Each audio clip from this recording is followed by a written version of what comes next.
हाय दोस्तों, welcome to S N pharmacy channel. आज हम फार्माकोलॉजी एंड टैक्सिकोलॉजी में एमसीक्यू क्वेश्चन और उसके आंसर के बारे में आपको बताएंगे, जो कि यूपीबीटी ऑनलाइन एग्जाम 2021 के बेस से आपके लिए बहुत ही इम्पॉर्टेंट क्वेश्चन एंड आंसर होने वाले हैं। तो इसमें हम सबसे पहले एमसीक्यू क्वेश्चन बेस जितने भी एमसीक्यू क्वेश्चन है उसको आपको हम प्रोवाइड करने की कोशिश करेंगे, चाहे वो जिस सब्जेक्ट का हो। बस आप हमें कमेंट करिए, फिर उसके बाद हम उसके बारे में वीडियो बनाना स्टार्ट कर देंगे। तो हमारा जो सबसे पहला क्वेश्चन है, अफेड एनाल्जेसिस आर यूज्ड इन। तो अफेड एनाल्जेसिस किस में यूज की जाती है? पहला painkiller, B relief pain, C depression of CNS, D all above.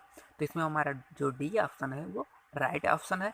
इसमें हम क्या करेंगे कि जितने भी हमारे क्वेश्चन हैं उसको हम आराम से डीपली अगर हम स्टडी कर चुके हैं तो डीपली अगर हम स्टडी कर चुके हैं तो उस क्वेश्चन का हम आंसर इजीली दे सकते हैं।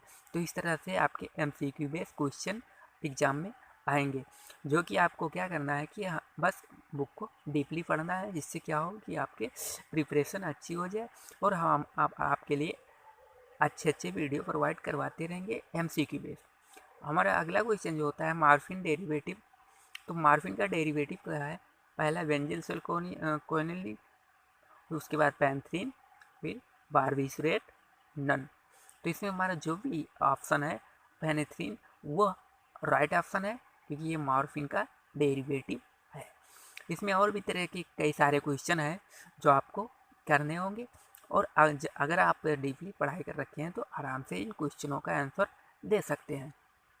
अगले क्वेश्चन की तरफ बढ़ते हैं। Pethidine eliminated bye. तो पैथिडीन जो होता है वो किस रास्ते से एलिमिनेट होता है, यानी जब पैथिडीन मेटाबोलाइज होता है तो वो किस रास्ते से एक्सक्रीट किया जाता है या एलिमिनेटेड किया जाता है? तो पहला ऑप्शन स्किन, बी लंग, सी बाइल, डी यूरिन।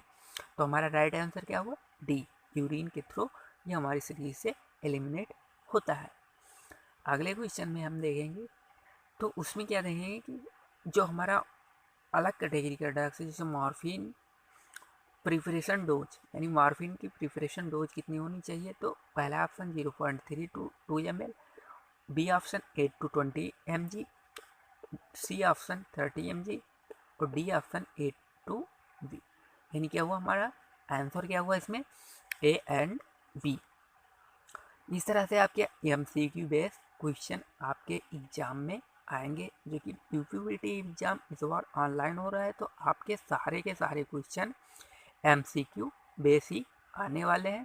तो आप अच्छे से प्रिपरेशन कीजिए, जिससे क्या हो कि आपके कोई भी क्वेश्चन छूटे ना। अगले क्वेश्चन की तरफ बढ़ते हैं। तो कोडिन इज यूज एज। तो कोडिन जो होता है वो किस में यूज किया जाता है? तो पहला ऑप्शन दे रखा है कफ ट्रीटमेंट, एनाल्जेसिक, स्पास्मोजेनिक, डी ऑप्शन दे रखा है ये एंड बी। तो ये एंड बी यानी डी ऑप्शन हमारा राइट ऑप्शन है। इसमें कोडिन जो होता है वो कफ ट्रीटमेंट भी यूज किया जाता है और एनाल्जेसिक के रूप में भी यूज किया जाता है।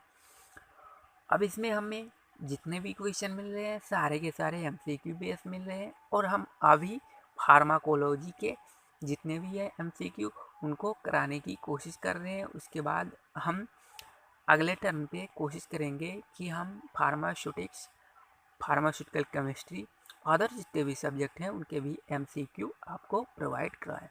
नॉलेक्सॉन्स ये, तो ये क्या होता है? पहला option antagonistic, B pure antagonistic, C mixed antagonistic और डी नन। तो हमारा जो बी ऑप्शन है प्योर एंटागोनिस्टिक, जो नैलेक्शन होता है वो प्योर एंटागोनिस्टिक होता है। इसी तरह से और भी कई सारे क्वेश्चन हैं जो आपके आंसर और उसके क्वेश्चन किस तरह से आ रहे हैं और किस तरह से आने की संभावना है, उन सब के बारे में आप जब इस तरह से इन क्वेश्चनों को देखेंगे, आपको हम प्रोवाइड करा रहे हैं, जब आप इसको देखेंगे तो आपको समझ में आ जाएगा कि एमसीक्यू बेस्ड क्वेश्चन कैसे आते हैं। अगला क्वेश्चन है साइक्लोजोसिन लीजिए। तो pure antagonistic, mixed antagonistic, agonistic, D none.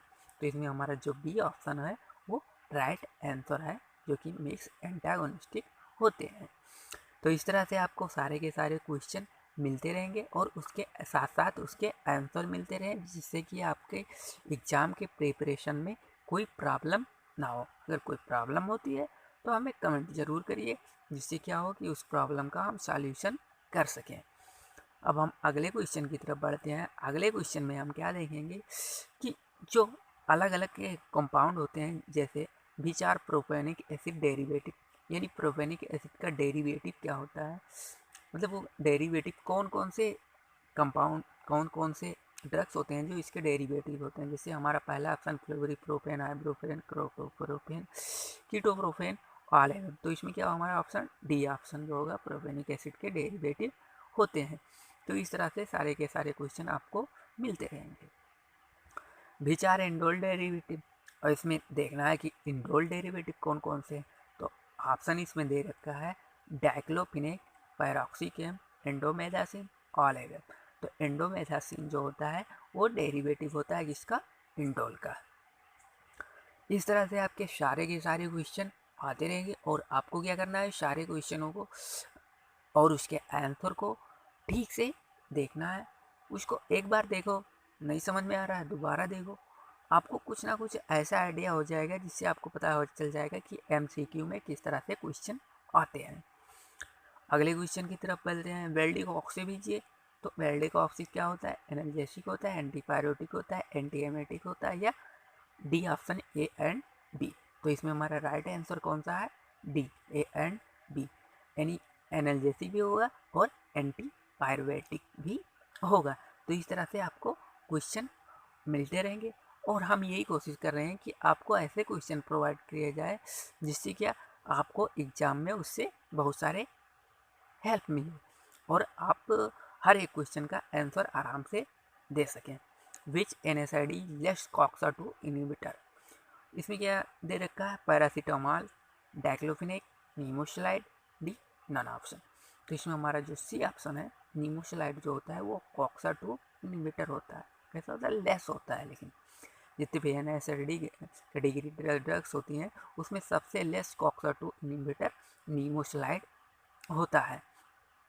तो इस तरह से आपको हर एक टॉपिक का क्वेश्चन आपको मिलता रहेगा जिससे कि आपकी एग्जाम की प्रिपरेशन जो हो वो अच्छे से होती रहे। अब हम अगले क्वेश्चन की तरफ बढ़ते हैं। तो हमारा जो अगला क्वेश्चन है, सेरोकॉक्सिब हाल्फ लाइफ, यानी सेरोकॉक्सिब जो होता है उसकी हाल्फ लाइफ कितनी होती है। तो पहला ऑप्शन दे रखा है 5 to 7 hours, B option 11 hours, C option 7 to 11 और डी ऑप्शन नन। तो हमारा जो बी ऑप्शन है 11 आवर्स, वो सेरोकॉक्सिब की हाल्फ लाइफ होती है। अगले क्वेश्चन की तरफ बढ़ते हैं। तो इस पर हम क्या देखेंगे कि किस तरह से इनके हर एक क्वेश्चन का अलग अलग तोड़ होता है, किस तरह से अलग अलग क्वेश्चनों को लेकर आओ, फिर उसको इनपुट करो, फिर उसके आंसर दो। तो ये सब जैसे बीच इज माइल्ड इन्फ्लेमेटरी, तो माइल्ड इन्फ्लेमेटरी में कौन से आएंगे, पहला ऑप्शन इंडोमेथासिन, दूसरा ऑप्शन पैरासीटामॉल, सी आइब्रोप्रोफेन, डी नन।